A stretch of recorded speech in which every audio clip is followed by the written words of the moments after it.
पुन्हा धडक पुन्हा हल्ला, सांगा आम्ही जगायचं कसं? मंदूर येथे ऊस तोडताना 2 शेतकऱ्यांवर ऊसाच्या शेतात प्राणघातक हल्ला. 12 तास उलटायच्या आधी रानगव्याचा चांदोली परिसरातील दुसरा हल्ला. नागरिक संतप्त. शाहूवाडी तालुक्यातील शिराळेवारून येथील शेतकरी शिवाजी चिंचोलकर यांच्यावर काल रानगव्याने प्राणघातक हल्ला केला होता. त्यामध्ये गव्याने मारलेल्या धडकेत त्यांचे पोट फाडून आतडी बाहेर आली होती. त्यांच्यावर सह्याद्री हॉस्पिटल कराड येथे उपचार सुरू असताना आज सकाळी 9:30 ते 10च्या दरम्यान शिराळा तालुक्यातील मंदूर येथे पारदीचा माळ येथील आपल्या ऊसाच्या शेतात ऊस तोडत असताना शेतकरी लक्ष्मण तातोबा माने वय 45 वर्ष आणि बंडोपंत विष्णू पाटील वय 40 वर्ष यांच्यावर अचानक गव्याने ऊसाच्या शेतातून येऊन प्राणघातक हल्ला केला. यावेळी बेसावधपणे काम करत असलेले लक्ष्मण माने यांना गव्याने उचलून आपटले. त्यामध्ये त्यांच्या पायाच्या मांडीला मोठी दुखापत झाली असून मोठ्या प्रमाणात मुक्कामार आणि शरीरावर जखमा झाल्या आहेत.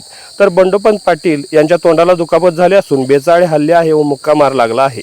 हल्ल्यानंतर भयभीत झालेल्या दोघांनाही लोकांनी मंदूर येथील प्राथमिक आरोग्य केंद्रात उपचारासाठी आणले असता प्रथमोपचार करून पुढील उपचारासाठी कराड येथील कृष्णा हॉस्पिटल येथे रुग्णवाहिकेतून पाठवण्यात आले आहे.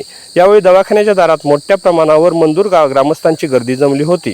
यावेळी वन विभागाचे हिंस्त्र प्राणी आणि वन विभागाच्या कारभाराविषयी लोकांमध्ये तीव्र नाराजी आणि संताप दिसून आला. असे हल्ले रोजच जर आमच्यावर होऊ लागले आणि वन विभाग मात्र बघ्याच्या भूमिकेत राहिला तर सांगा आम्ही जगायचं कसं? सह्याद्री न्यूजसाठी शिवाजी नांगरे, शित्तूर वारून.